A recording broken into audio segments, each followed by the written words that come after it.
before you buy a security system, let's say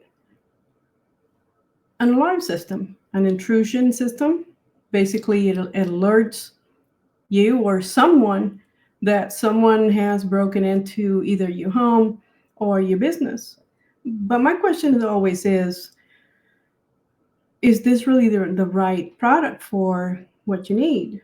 Do you need an intrusion system? Because an intrusion system only alerts somewhere, someone, or somewhere, somehow, of an intrusion. Someone has an unauthorized entry.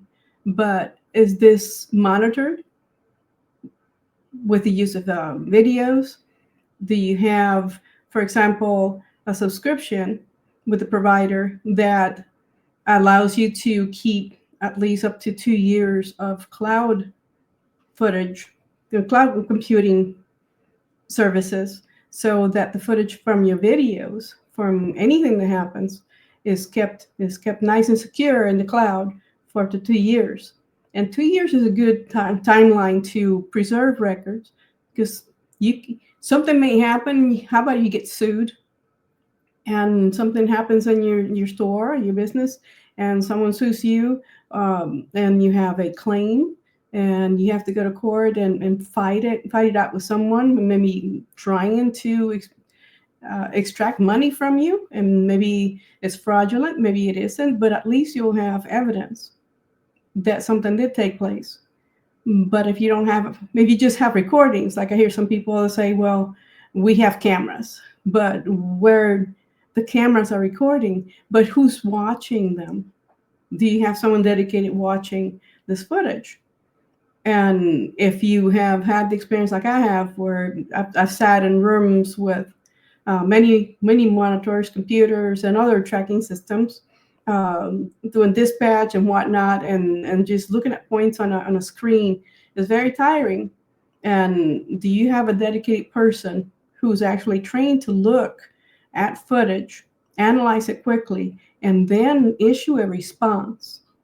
Because having an intrusion system just to alert you to something is happening may not really serve you as well if no one responds to it. If you don't find out until the next day, what good is that? So how fast can you get someone to respond and possibly even catch the culprit within a short period of time, versus just getting a notification on your phone because the provider give you the ability to access their fancy downloadable app to your phone, and you can track this system and what's going on. But if you're watching it live, actually happen in the moment, and it's being captured, and no one responds, what do you do?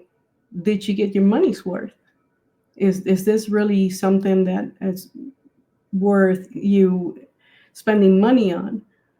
And I tell clients all the time, you should have an assessment to check to see what your vulnerabilities are, where the dangers are, what needs to be protected, and how we can best help you design a solution for security for your business or even your home that works for you and your needs, rather than selling you a bunch of gadgets.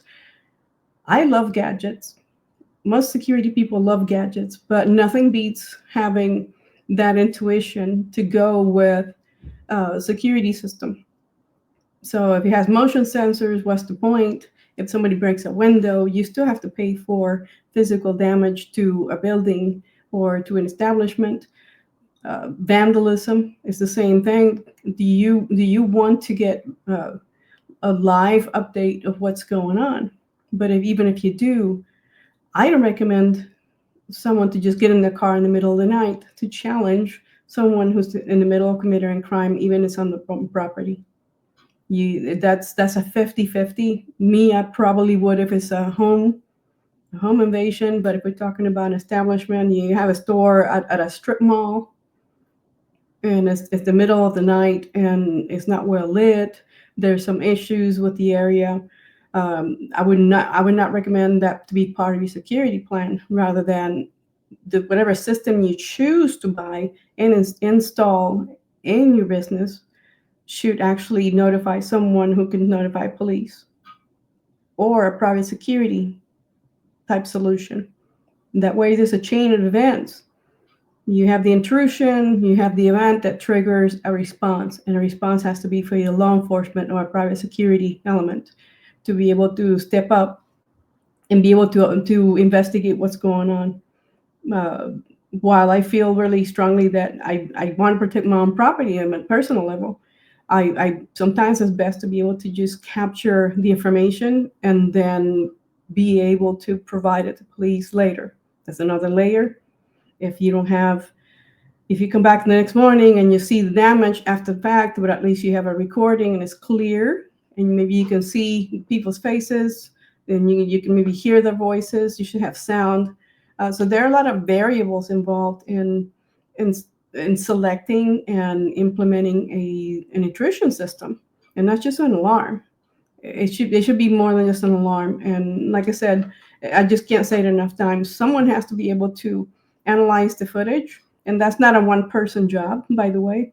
What happened recently with the horrific air traffic controller debacle with two back to back flight accidents resulting in casualties, all casualties across the board. That's a human being who is bound to be tired. Exhaustion is really hard to be able to concentrate, especially past certain times of the day.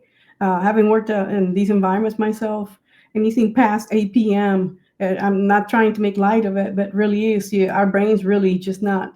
You really have to be in a prime mental condition, lots of sleep, plenty of rest, plenty of exercise, just a healthy lifestyle. To be locked up in a box looking at a computer screen with dots moving around on a screen for hours, and fatigue. I mean, we haven't had a major accident like this, and I'm deviating from ground security to air security. Very, very similar situation. You have someone who's monitoring an event, and they're not alert, and it should be more than one person as a backup to view the data as it comes in, because this is not near real live feedback. This is actually happening live in real time. And so if there's no delay, then we're going to have one person viewing everything, or monitoring more than one system. So now it gets really complicated, and this is what's happening right now. So like, the same thing can happen to you. So don't try not to jump to a knee-jerk reaction of buying a security system if you have experienced any kind of a break-in or vandalism at your business.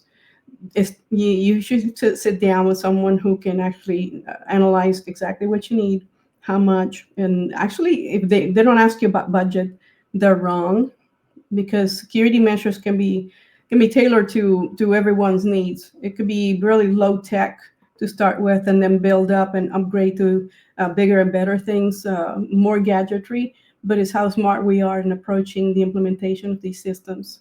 So don't sell yourself short. I think most people can afford some level of security and implement it. They just have to also be trained in how to use it. And again, I'm not into selling gadgetry to anyone.